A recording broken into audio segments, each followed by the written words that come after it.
So impeachment will happen today. It's going to be starting momentarily. There's going to be 4 hours of debate and going back and forth, ultimately culminating in a vote as to whether the Senate finds it constitutional to impeach a president who has left office. There's every reason to believe that this vote is going to be somewhere between 51 and 55, that a president can be impeached after office. There was a motion that Rand Paul brought up, I guess it was a week or so ago. A week or two ago, yeah. And it was attempting to basically argue that we should summarily dismiss the case on these grounds. Wasn't obviously during impeachment.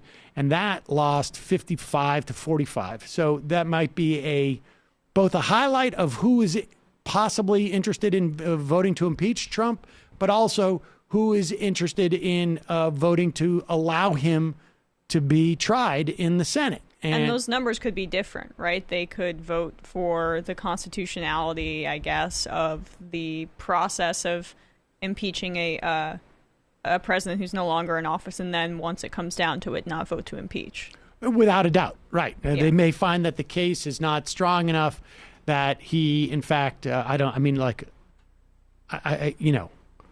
know how you could argue at this point that he wasn't there encouraging people to do this. I mean, just by the absence of, just contemplate for a moment. Think of the worst possible president you could. Put Trump aside. What would they do if they saw people who they just were at a rally with barging into the Capitol and they are addicted to Twitter? Just imagine, the effort involved in Donald Trump not tweeting hey guys, calm down. That's not what I meant. Or, hey guys, calm down. Don't do that.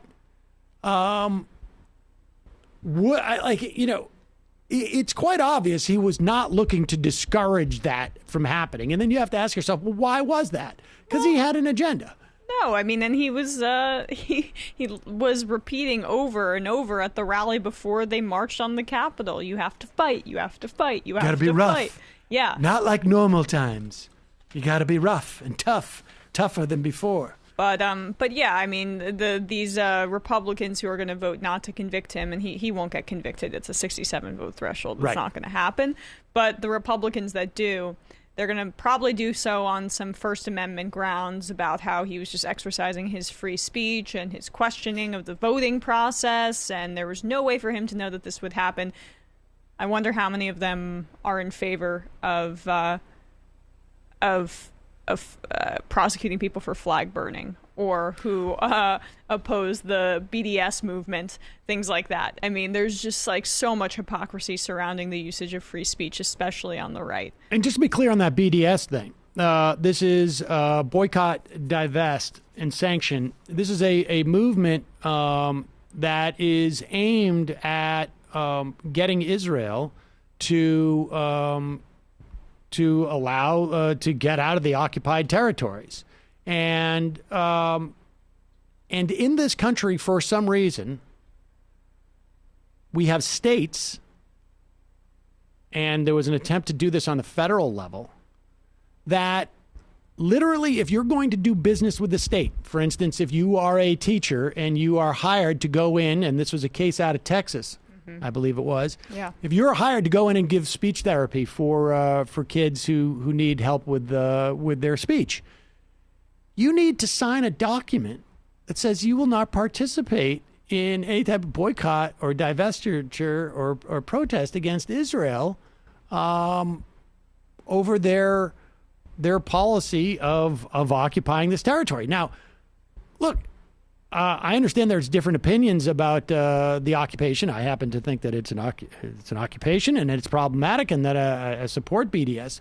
But even if you didn't support BDS, how do you rationalize having a state government or a federal government punish you in some way or prohibit you from working with them based upon your protest actions. Like, we don't see that in any other arena. It's absolutely absurd. Bahia Amawi was the name of the woman in Texas who was a teacher who was contracted out, and she'd worked in the same school district for 9 years, and then the new contract came to her in September of 2018, said you have to sign this, but you can't support BDS.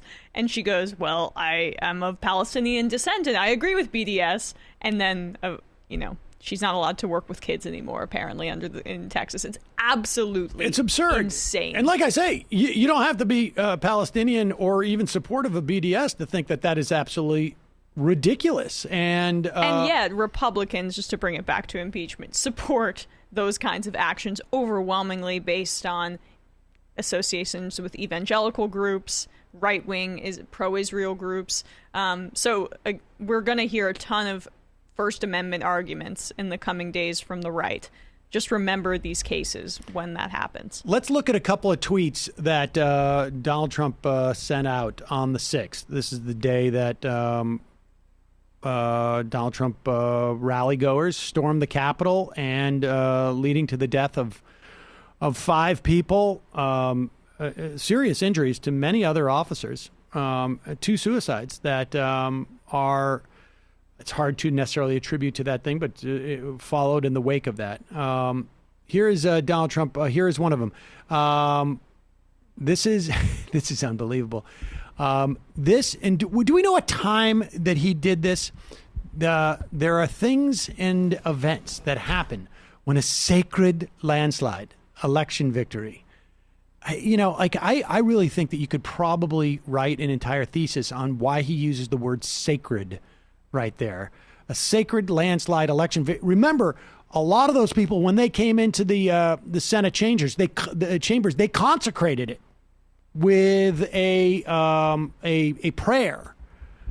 And a cross erected outside could have been to crucify lawmakers, but also just a good indication of the religious nature of a lot of these Q people. These are the things and events that happen when a sacred landslide election victory is so unceremoniously and viciously stripped away from great patriots who have been badly and unfairly treated for so long.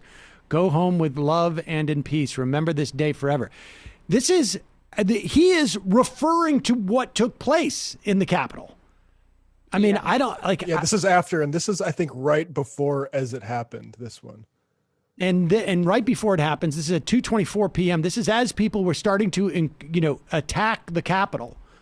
Mike Pence didn't have the courage to do what should have been done to protect our country and our Constitution, giving states a chance to certify a corrected set of facts, not the fraudulent or inaccurate ones, which they were asked previously certified. USA demands the truth. As the mob in the Capitol screams, hang Mike Pence. I mean, I guess it'll be interesting to see how Lindsey Graham justifies this. But maybe Donald Trump has his new cell phone number and he doesn't want it to go out again. But that will be up first, the constitutionality. So we will not. It'll be tomorrow and then the following days where we will see the House managers will bring up this stuff and make their case. I don't think they're going to be allowed to, frankly, call witnesses.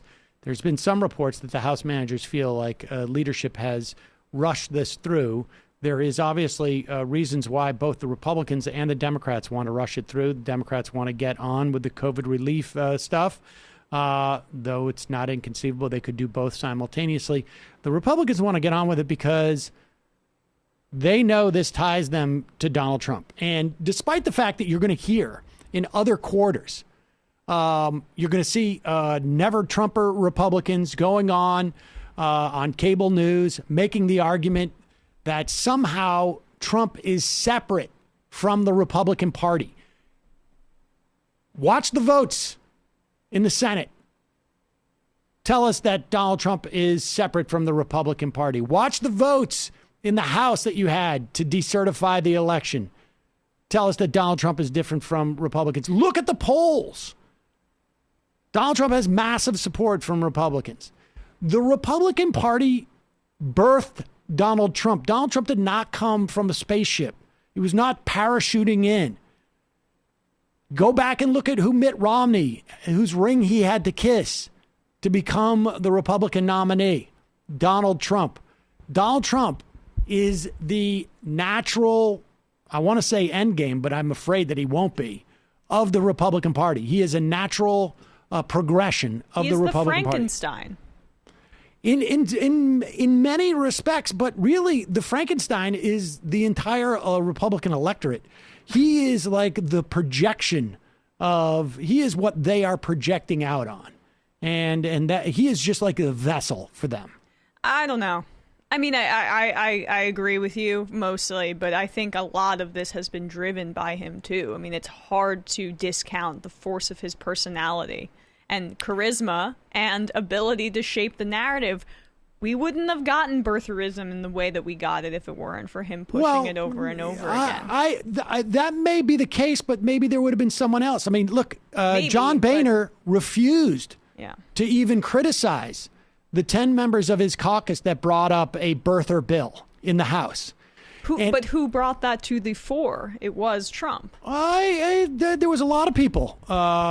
Hillary a little bit too. McCain's running mate, John McCain's running mate, Sarah Palin was pretty strong on that. I mean, this was something that came out of Republican fever swamps, and I will say this: 5 years ago, the day he came down that golden escalator, I remember where I was. I went over to MSNBC. And everybody looked at me like I was a lunatic in the green room, in the makeup room. Everybody I would see, I would say, like, this guy is going to win the primary.